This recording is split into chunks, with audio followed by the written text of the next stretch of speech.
করতে পারেন, কারণ নদীতে নতুন পানি আসার জন্য পানি অনেক পরিষ্কার, যার ফলে নদীর রূপ নতুন করে পেয়েছে।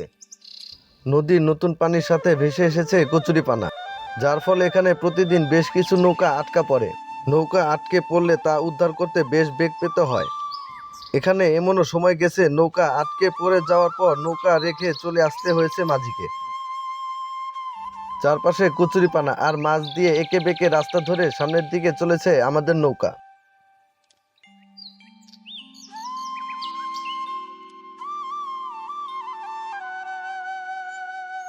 মাঝে মাঝে দুই নৌকা একসাথে ধাক্কা লাগে, যার ফলে নৌকা ডুবি ডুবি অবস্থা। কারো হাত দুর্বল থাকলে তারা দূরে থাকবেন। এখানে কে কে আসছেন অবশ্যই কমেন্ট করে জানাবেন।